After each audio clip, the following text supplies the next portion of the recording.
welcome to my channel, Who's Outdoor 1969. Today I'm going to go over my pistol here. But first, alright,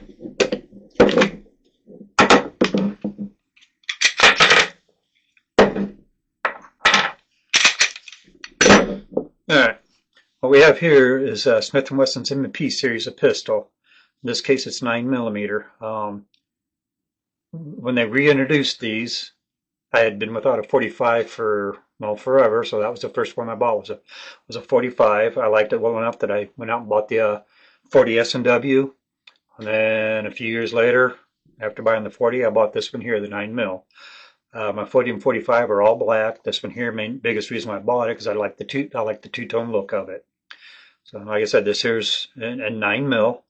Like I said, and also as I stated, this is a re-release of the M P series. I don't know exactly when the MPs came out, but I believe when they initially came out, which MP stands for military and police, when they first came out, they were revolver only. I don't think they had any semi-autos. And then, like I said, then it went away, and then when Clinton was in office, if I remember correctly, is when they reintroduced the MPs. This one here, one of the biggest features that I liked about it was the fact that the backstrap here are replaceable. My hands aren't all that big, so, and some pistols out there that I like are, my hand's too small. So I figured this one here, I should, with it being replaceable backstraps, you can tailor it. I think it shipped with the small in it, and that's what I ended up leaving, because because it comes with small, medium, and large, and I tried all three of them. I like the feel of this one better. And also when they reintroduced these, depending on where they were going, one of the requirements was to have an external safety, which is right where where my finger's at. There's a little plug right there. Regardless of whether it does or does not have it, based on the first gens, it's going to have marked, is it marked safe? There's markings on here, I believe it. That's to let you know which way's safe, which way's fire. Being a striker-fired pistol, I don't see the purpose of having an external safety, but to each their own. Like I said, it's a polymer pistol, or a polymer lower pistol, and a stainless, in this case, a matte stainless upper. All three pistols I got are 3-dot sights, including this one. All three have a little section of pick rail here. You can put a laser on there, or a light on there, or a combo, whatever. The magazine release is universal. It can go to either side, which the little takedown tool that comes with it, which is this piece right here, that you can use that to swap that out. It can be done. It's not the easiest to do with this, but it can be done. It's not that it's hard to do. It's just this isn't the easiest to use. The controls are a mix between SIG and Glock, in my opinion. The takedown lever reminds me of a SIG, and then the way the slide stop release is reminds me of Glock, and the slide stop release is ambidextrous. It has it on both sides. One there, one there. It's like a 4-point-something inch barrel, like 4.4, less than 5 inches. One thing I like about the M&Ps versus Glock is the guide rod, which I'll show you there in a minute, is all metal. Glocks, they tend to be plastic from what I've seen. The trigger is like similar to Glock, but it is actually different. I prefer the feel of this better than over a Glock. As far as disassembly, and to replace those is actually pretty simple.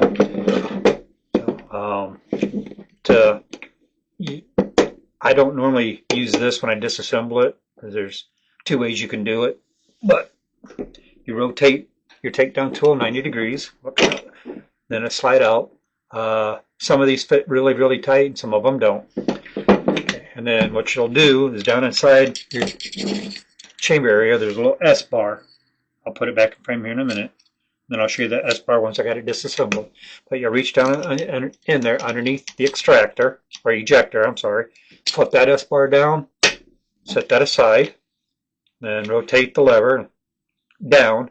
Now in my case, in this one here, I have to hold the lever, because if I don't, it snaps right back up.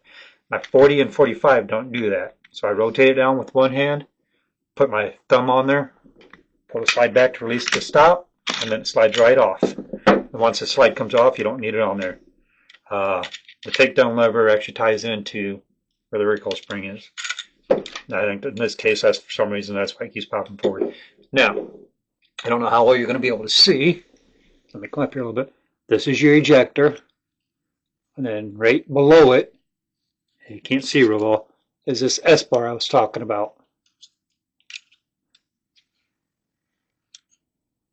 What that bar does, if you watch the sear, which is this right here, the S-bar up, the sear is engaged. When you flip that S-bar down, the sear drops down out of the way. That way you can pull the slide straight off. Now, like I said, you don't need this to do that. The other way you can do it is pull it back, flip that down, let the slide go forward, squeeze the trigger, then the slide will come off. Anyways, my brain just shut off on me. Oh yeah, finish teardown. Once you got the slide off, take your recoil spring, just grab hold of it, it pops right up out of there. Like I said, Smith & Wesson's recoil spring is all metal. Every Glock that I've seen, the recoil rod is plastic. And then just push up on the hood of the barrel, just push up, and then it slides right out. Then you can do your cleaning. Assembly is just reverse. Slide it in, lock that in. Now with the recoil rod, you have one side that's completely flat, and the other side almost looks like it's notched. It's a smaller end. The smaller end has to goes forward because it needs to lock into that hole. So you slide it in there, and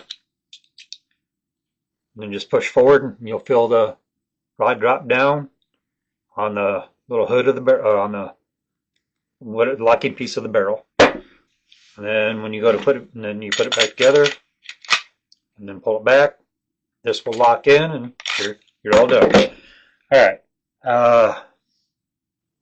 Oh yeah. To replace the back straps, you have to remove this. This is what helps hold it in place. So you just rotate it 90, pull that out. These just slide right out. There is a notch right here on all three of them because they come small, medium, large. And then there's a notch right there. That just locks in like that.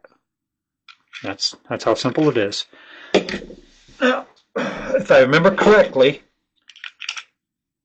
when these, at least in my case, when I bought these, they all came with the small back strap installed. I tried all three. I like the feel of the small best. Everybody's hands are different. That's kind of the point behind it. The only complaint, there's two complaints. For me, the biggest complaint is the stippling that's on here. It's more for looks than function. It's not real grippy. There's ways around it. You can use a cider iron and do the stippling yourself, which I've seen people do that. Or you can buy some grip tape and like what would be used on skateboards, put that on there. That way, if you decide you don't like it, you can pull the grip tape off, and no harm, no foul. And then the other issue, to me, it's not really an issue because I shoot. It doesn't bother me. But I know the trigger reset on the Gen 1s, which is what this is, it's there. That's about the extent of it. But that was the biggest complaint, was that reset. Smith & Wesson actually listened, and on the 2.0s, they fixed that. Put this back together real quick. I'll try and demonstrate. There we go. All right. Oops.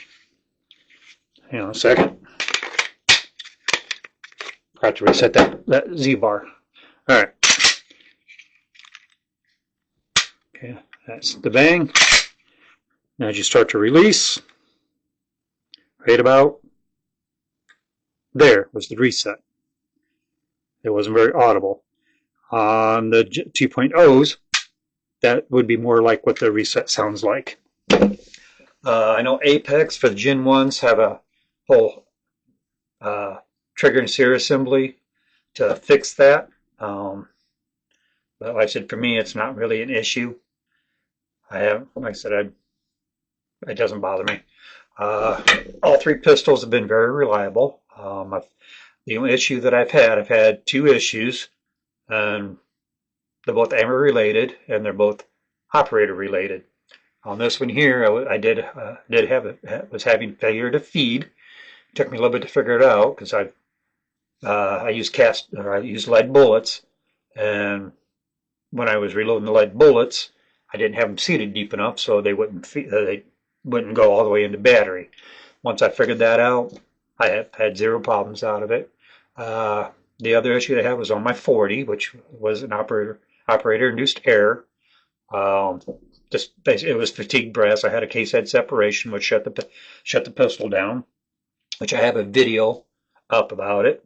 It's just showing me shooting, and then at the end of the video, I explain what happened. But like I said, I just had a case head separation. I got the body of the brass out of there, and it's been been good to go after that. Like I said, the stippling on it, it's in me, for my opinion, it's more for aesthetics. I can't remember if I brought it up, but every one that MVP that I've seen has a little section of pick rail here, as seems to be pretty standard. And that way you can put a light or a laser or combo on there. If I am correct, this hole, it's like right here between the barrel and the slide. I believe that is a loaded chamber indicator. I've seen different versions. I've seen one where a little rod kicks up. Most of them ones that I'm used to, I see like that. Let's see. It's the capacity is 17 plus 1 for these. Let's see. Anything else? The serrations on the slide, cocking serrations on the slide. They're good enough to give you a nice, good grip purchase on it. The only problem, me personally, that I have is when my hands get cold, because it's middle of winter right now. If I'm not wearing gloves, then my hands get cold and I lose hand strength, so it makes it harder to grip that.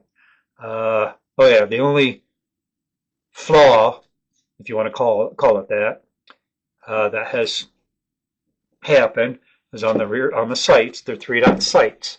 So you got 2 whites on the back, and then, well, in this case, you're supposed to have 1 on the front. I don't know when it happened. I didn't even notice it until I was cleaning it one day and happened to notice it wasn't there anymore. So the little white paint or whatever it is they stick inside there came out, and I've just been too damn lazy to do anything about it. I was going to go rooting through either the wife or my daughter's nail polish stuff, see if they see if either of them have any white in there. But like I said, I've just been too lazy to do it. To me, it's not an issue. For the most part, I think when the 3-dot sights came out, they meant more for precise target, precise aiming for like when you're shooting for points, like bullseye shooting, where you got to be real precise. Otherwise, your sight system is a sight system. You got a notch on the rear and a blade on the front, just like you do on an older rifle. You got your front sight and your rear sight. Line them up and off you go. Overall, all 3 pistols, I'm very happy with them. They're real comfortable to shoot. My 40 does have a little bit of a snap to it. I get like a trigger slap. AKs are famous for that. Other than that, it's really the only complaint I got about that one. My Tokarev is worse on it.